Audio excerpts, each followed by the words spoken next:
Hoje o IBGE divulgou o Índice Nacional de Preços ao Consumidor Amplo, o IPCA de janeiro, que ficou em 0,73%. É a maior taxa para um mês de janeiro desde 2016. A alta no preço dos alimentos foi o que mais pressionou o índice. Como que fica a população nisso, hein? De acordo com o DIEESE, o salário mínimo para atender às necessidades de uma família com 4 pessoas deveria ter sido em janeiro, sabe de quanto? De quase R$6 mil, R$ 5.997,14. Então, quase R$6 mil, como falei, que é um valor que está muito longe, né, dos atuais R$ 1.212. Nossa equipe, então, foi às ruas ouvir o que a população acha disso.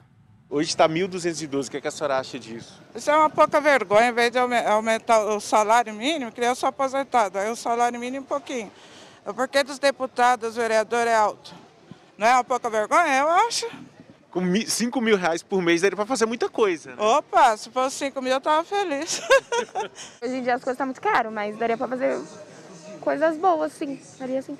Porque hoje o salário mínimo é de R$1.212, né? Muito... Olha a diferença. É, às vezes, né? Porque nem todo mundo paga o justo, né? Daria para fazer muita coisa?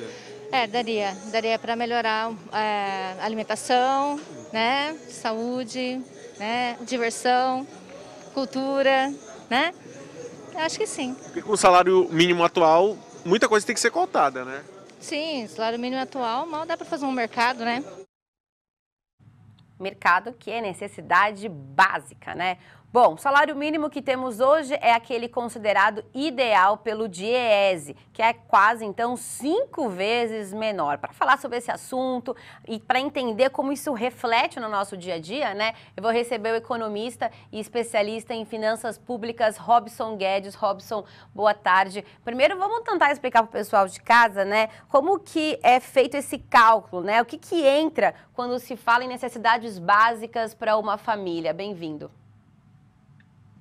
Boa tarde, Carolina.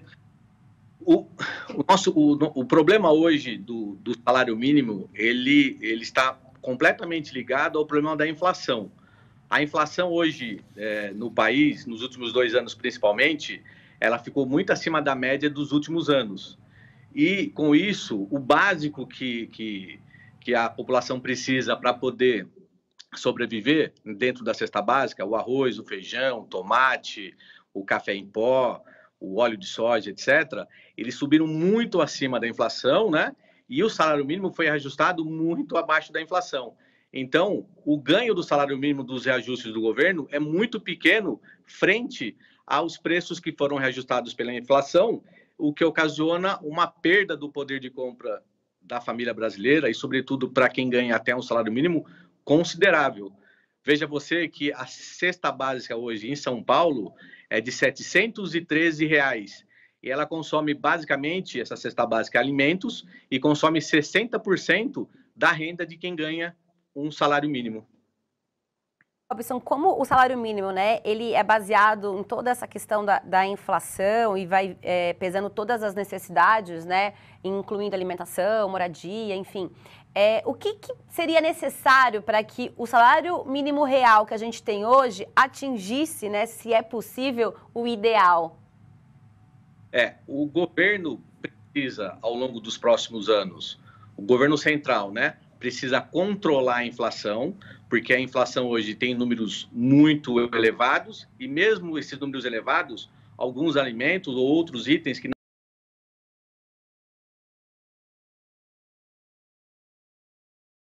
além dos números de inflação, e o salário mínimo ficou muito abaixo desses números, né? O governo precisa, então, controlar essa inflação, porque a inflação é uma doença que corrói o bolso do brasileiro, o bolso da família do brasileiro, e corrói também a economia.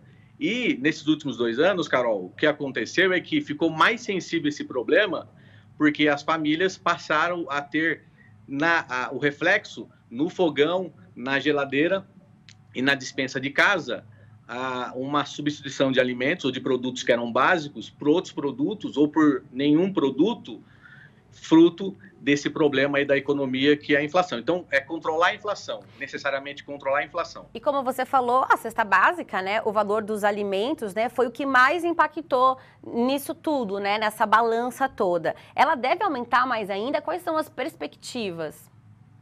As perspectivas ainda desse período de 2022 ainda é um período de alta nos alimentos, de alta nos produtos, principalmente porque muitos dos produtos, por exemplo, os produtos derivados de soja, eles são muito exportados, porque você consegue vender, o empresário, o agricultor, o agropecuário consegue vender para fora do Brasil, porque o dólar está alto, acima de R$ 5,50, é R$ 5,50.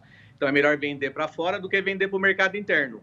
Quando eu tenho menos oferta no mercado interno, a tendência é que os produtos subam. Isso vale para a carne, vale para os derivados de soja, vale para toda a cadeia produtiva, né? Bom, então... Ok, rapidinho, para a gente entender, né? A gente está bem na hora do almoço, né? Falando de alimento caro, todo mundo sabe o quanto está custando cada garfada, mas é necessária. Qual que é a dica, então? A gente sempre reforça isso. O que fazer? Apertar mais o laço? Tem alguma outra alternativa, Robson? Acho que a alternativa mais direta para nós, né, que consumimos diretamente para o mercado, as famílias, etc., é pesquisar em vários mercados, pesquisar na quitanda, pesquisar no açougue, porque há variações de preço, né? Então você pode encontrar variações de até 30% em alguns produtos básicos. Então a maior dica é pesquisar e pesquisar. Exatamente. Robson, obrigada pela explicação. Aquilo que a gente fala pode parecer assunto repetido, mas a gente tem que sempre reforçar, porque cada hora está mudando esse gráfico, infelizmente. A gente não vê a hora de estar descendo, né? Obrigada, até mais. Tchau, agradeço.